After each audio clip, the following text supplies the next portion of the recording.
What is happening, guys? We're back with a virtual green screen, which can only mean one thing.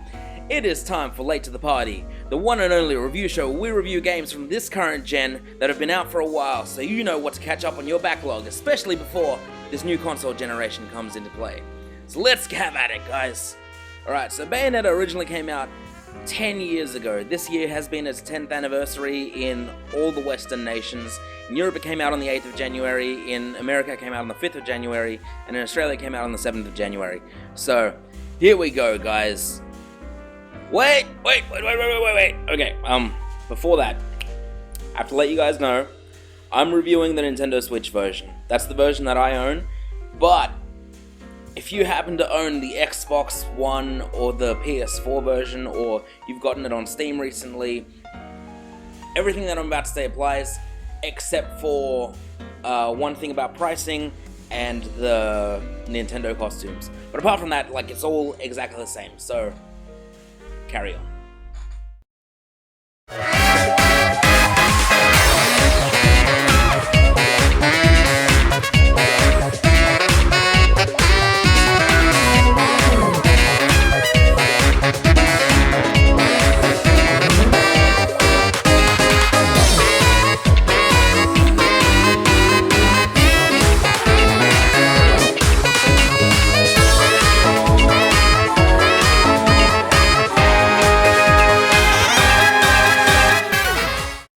So Bayonetta is the brainchild of Hideki Kamiya, the same person who gave us the white-haired, red-dusted debonair we know as Dante.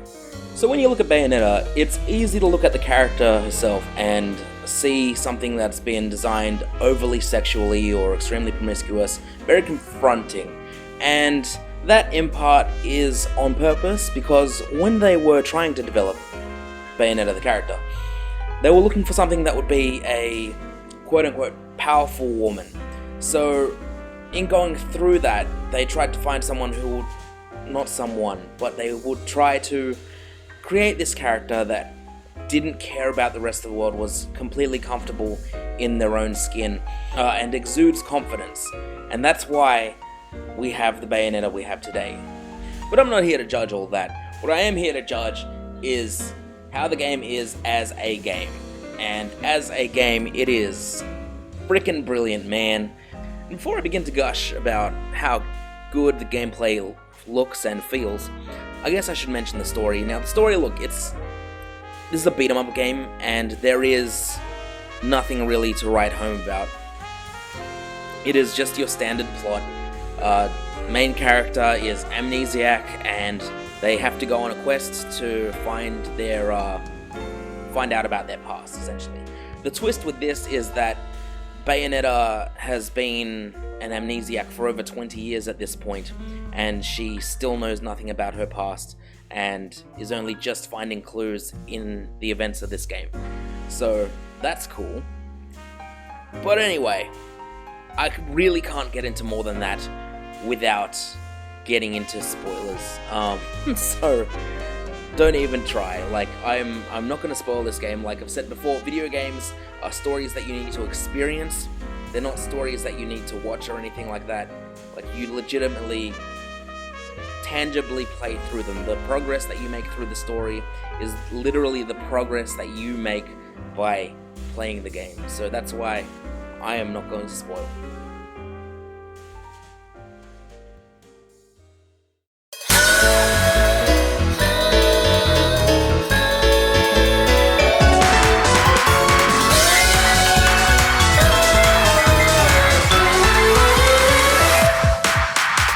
So, when we're getting into gameplay, obviously the meat and potatoes is the battling.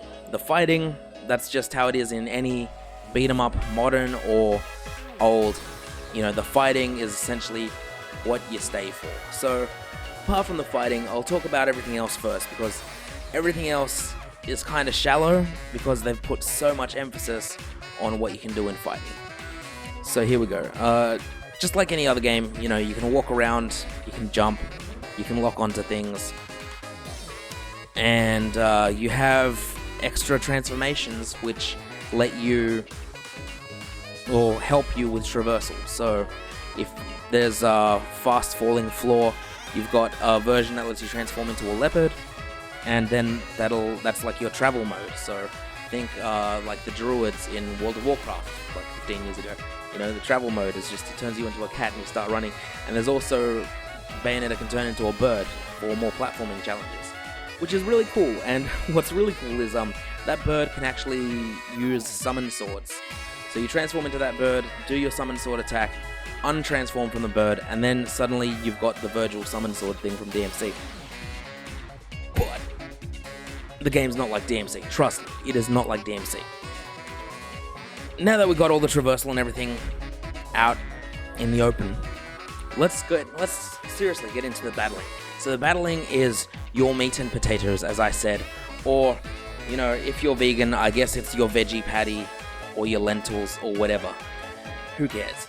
Point is, that's the main brunt of what you're going to be doing in this game. It is straight up a beat 'em up. And the reason I say beat 'em up and not character action or 3D hack and slash or la da da da da is because essentially I just found this when I got to the Capcom beat 'em up bundle. All of them have a section where you move along in the stage in a guided path. Then you have to stop. Your progress is gated by the enemies that are on screen. You have to defeat all those enemies, and then after that, you continue onward, and there will be a platforming challenge, or there will be an on-rails shooting challenge, or something like that. And Bayonetta has that. Okay, the level design is follow the path, stop, fight, follow the path, stop, fight. You know, separate level. Okay, we're on the highway level, we're on a motorbike, and we're shooting everything in front of us, so it's an on-rails shooter. You know, then you're back, follow the level, stop. Then suddenly you're flying on top of a missile, and it's another on-rails shooter, kind of more like Star Fox. But the reason it doesn't feel bad or doesn't get tiring is simply because of pacing. This game is paced amazing. But either way, that is why this is a beat 'em up. And now that the tangent is over, we can digress. Back to the gameplay. So into the fighting. The main thing that you're going to utilize here is the dodge. Now, unlike Devil May Cry, there is a dodge button, which is awesome.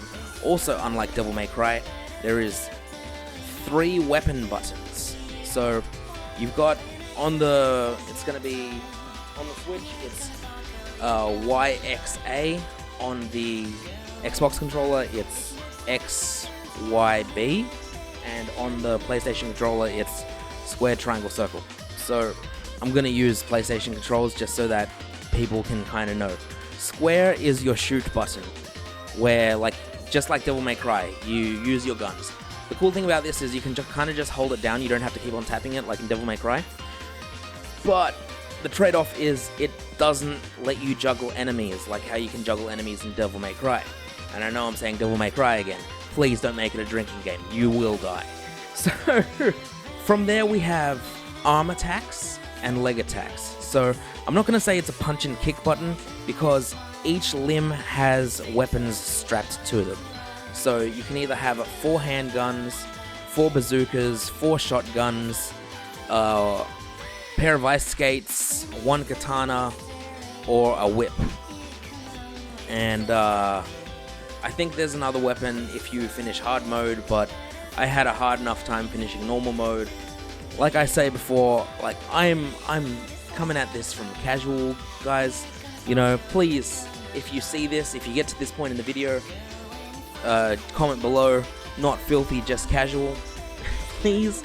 To let me know that you've gotten this far. Either way, yeah, it's a challenging game, and seeing as you got your main 4 buttons are going to be dodge and your 3 attack buttons, but in reality, your main attack buttons are going to be dodge and the arm and foot attack buttons, because even though it's convenient to have a gun, it's kind of useless, especially when if you hold down any one of those other buttons, you start shooting in that direction. And if you're holding down the aim button, which will be the R1 section, right bumper, or just R on Switch, then you'll be shooting in the direction of an enemy even if they're airborne by holding down the punch or kick button anyway. So, realistically, you just got there. Triangle and circle, Y and B, or X and A, depending on your control configuration, console you're playing on. Man, this is confusing. So yeah. What's amazing though is just the sheer amount of combos that you can do when combining all the different weapons. Now, if you enter a loading screen, you can actually press, it's the minus button on the Switch, but on other consoles and controllers, it's going to be the start button or the options button on PS4. And this actually puts you into a training mode, so you can practice everything you want to practice. So if you purchase a new move in Rodin's store, then you can practice it in the loading screen and then try it out before you actually go into the level and before you try to utilize it. And it's really handy. And just from that, you can see it has a list on the right hand side, so it's going to be this side, and that list is pretty comprehensive. What's awesome is that a lot of those combos work for a lot of those weapons. You can press the same button combination, and even though you're using a different weapon, it'll come out with a different combo, but it'll still be just as devastating. You might have to switch up some of the timing, especially when you go from handguns to bazookas, like those Lieutenant Colonel Kilgore bazookas, man, those are nuts. And either way, like how you can utilize the different combos and even the different special moves, like just from breakdancing to the teleportation stomp to just everything that is there to offer, it really brings out your creativity as a player. I'm gonna be honest, when I first played this on the Wii U, it was shortly after Bayonetta 2 came out, and I really just wanted to get to Bayonetta 2, so I kind of just finished this as quick as I could. I didn't even collect all the weapons, and I kind of found it boring. But this time around, when I really took the time to get into it and invest myself in to get all the Angel LPs and make sure I got all the weapons except for the last hard mode one, which is like get all S ranks in hard mode or something like that. Like, when I put the time in, it felt rewarding, it felt fun, and I felt like,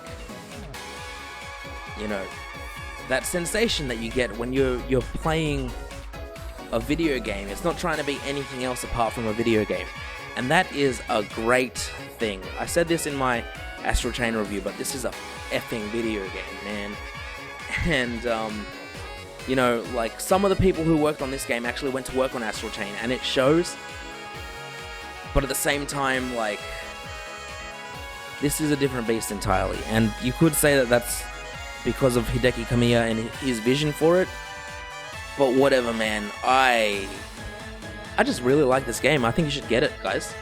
Like, I think you guys should play it.